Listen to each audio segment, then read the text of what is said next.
The second invasion of Iraq had just started, and Marine Platoon Commander Brian Shantosh had been placed in charge of Weapons Company 3rd Battalion 5th Marines 1st Marines Division. Only 3 years earlier, Shantosh had been living the college life in Rhode Island, studying mechanical engineering. But duty called, and now he was half a world away, with his men relying on him. Soon, they'd be fighting for their lives. It was March 25th when Shantosh's battalion was approaching Baghdad. Suddenly, they came under heavy enemy fire. It was an ambush. The attack had been highly organized. They were hit from all sides by mortars, rocket-propelled grenades, and a constant hail of bullets from automatic weapons. The driver in the Humvee next to him was killed. The only chance was to keep moving forward and hope their vehicle's armor could hold out. But as the unit moved down the road, Shantosh saw a horrible sight. Their way was blocked by enemy tanks. They were in a kill zone with no way out. Staying put would get them killed. Turning back would get them killed. First Lieutenant Shantosh knew they'd have to take the enemy head-on. He motioned to his driver to move through a narrow breach, knowing this would expose them. The vehicle came under immediate machine gun fire but held out, giving Shantosh the chance to plan his own attack. As they charged straight ahead toward the enemy, Shantosh's machine gunner was able to get off a burst of ammo and take out the enemy gunner. But the attack was just beginning. The car drove into the enemy trench, but there was no way to see where the enemy was hiding from there, and they were still under heavy fire. The trench would have to be cleared personally,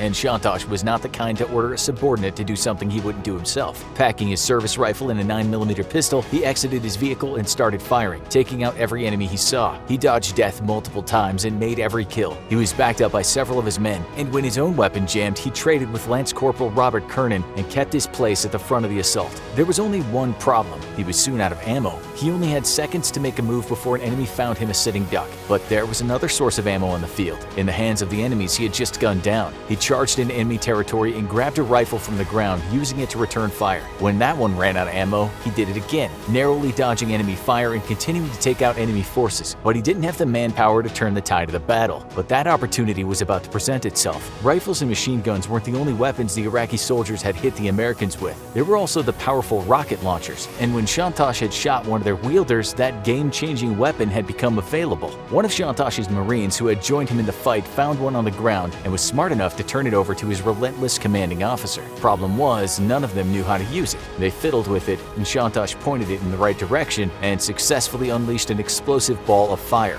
He was now able to deliver powerful missiles directly to the enemy, and it made all the difference. But there was still a long way to go. The trench was over 600 feet long, and the enemies could be anywhere. One wrong move could spell death for Shantosh and his men, so he led them slowly as he kept an eye out for any sign of hostile movement. When they saw an enemy, they sprung into action. The rocket launchers soon ran out of ammo, and Shantosh was forced to use stray rounds of unused ammo he found on the ground, using them to carefully take out enemies, making every bullet count. The enemy might have been on their home turf, but Marines are trained to fight on any turf, and by the time they were done, they had cleared more than 600 feet of trench and eliminated more than 20 enemy soldiers in one of the greatest charges in military history, and they had escaped the kill zone with most of their men. It was a stunning act of heroism, but when Shantosh was questioned about his actions, he was humble, instead saying the men with him were the ones who saved his life. While he led the charge, it was their relentless fighting that let him succeed. Without them, he would have been a cautionary tale rather than a victorious hero. To the career military man, it was just another day in the trenches, and he simply did his job by leading his men out of safety.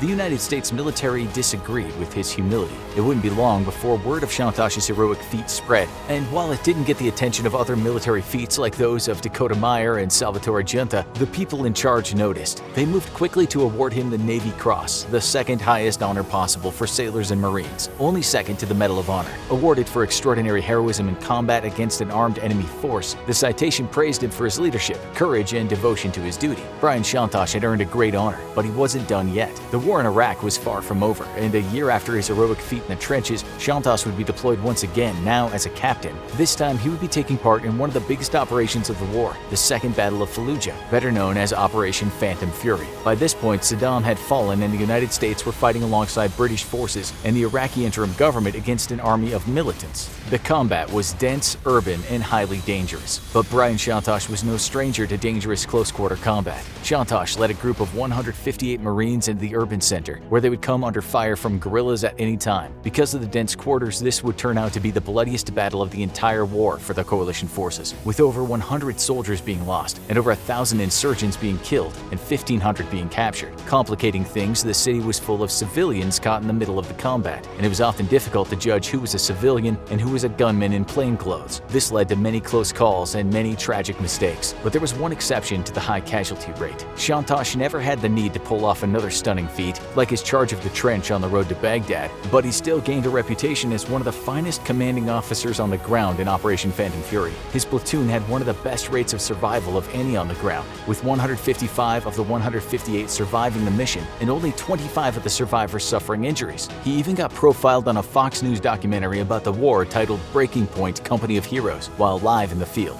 It would be a second act of heroism for a military man who was never comfortable with the title of hero. Once again, the military disagreed and awarded him 2 Bronze Stars for his leadership during Operation Phantom Fury. Shantosh would eventually retire after 20 years in the Marine Corps, but he wasn't resting yet. The warrior would find a host of interesting passions during and after his service. Being a Marine meant you had to be a fit and trained athlete, so it wasn't a surprise when he signed up for the 2009 CrossFit Games and came second in the Southern California regional qualifiers. But even out of combat, he kept serving. After his second deployment, Shantosh became an instructor, serving as the 8th Company officer at the United States Naval Academy and helping to create the next batch of warriors. He even worked with the Naval Academy's women's ice hockey team as their military liaison. While other war heroes chose to make the most of their sudden fame, writing books and even having movies based around their feats, Shantosh was never comfortable with the spotlight. That led his fellow Marines to come forward and tell their tales of his heroism, including his machine gunner on that fateful trench battle, Thomas Franklin. And some people started asking the question, does Brian Shantosh have all the honors he deserves? One congressman said no, and in 2019, Rep. Tom Reed of New York dug up the heroic feats of Brian Shantosh from 16 years earlier and proposed that he should get the highest honor available, the Medal of Honor. While it was longer wait than usual for Medal of Honor recipients, some war heroes have waited many decades before they were recognized. While there's been no movement on the bill for Shantosh yet, he's sure to have a long list of people testifying to his worthiness, starting with every Marine he led through that trench. For another heroic one-man charge, check out how a soldier single-handedly liberated an entire German-occupied city, or watch this video instead.